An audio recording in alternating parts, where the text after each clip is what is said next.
दरम्यान महाविकास आघाडीच्या आजच्या आंदोलनावर देवेंद्र फडणवीसांनी घणाघात केला। महाविकास आघाडीचं आंदोलन पूर्णपणे राजकीय असल्याचा टोला त्यांनी लगावलाय। निवडणुका डोळ्यासमोर ठेवून आंदोलन केलं जात असल्याचा आरोपही त्यांनी केलाय। काँग्रेसने शिवाजी महाराजांनी सुरत लुटलं असं शिकवलं। कमलनाथ सरकारच्या काळात जेसीबी लावून पुतळा हटवला असं फडणवीसांनी म्हटलंय। शिवाजी महाराजांचा पुतळा जेसीबीने हटवण्याचं पाप यांनी केलंय असं देवेंद्र फडणवीसांनी म्हणत विरोधकांवर हल्लाबोल केलाय।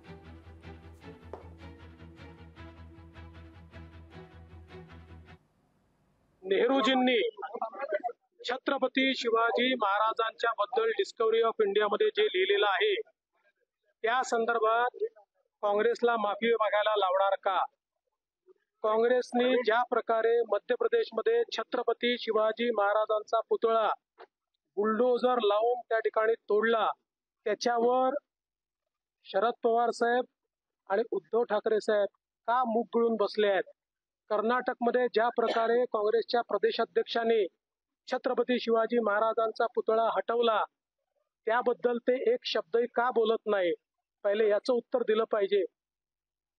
प्रश्न असा आहे की तुम्ही जातीय सलोखा जो ठेवायला पाहिजे तो बिघडवायचा का प्रयत्न करताय?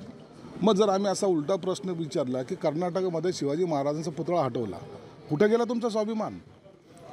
ही तरी ही घटना घडलेली आहे, ही दुर्दैवी घटना घडलेली, परंतु तिथून शिवाजी महाराजच हटवले त्या टायमाला स्वाभिमान तुमचा कुठं गेला होता? गहाण ठेवला होता। परंतु निवडणुकीच्या तोंडावर तुम्हाला जेव्हा अशा प्रकारचे आंदोलनं करतात त्या टायमाला सर्वसामान्य माणसाला तुम्ही त्रास द्यायचा त्याचा मागचा हेतू असतो, परंतु यांच्याकडे मुद्दे नसल्यामुळे हे लोकांना भटकवण्याचा प्रयत्न करतात। म्हणून हे आजचं आंदोलन आहे। कुणाला जोडे मारतात? जोडे तर स्वतःला मारून घेतले पाहिजे की तुम्ही केलेल्या पापाचं हे फळ आहे सर्व।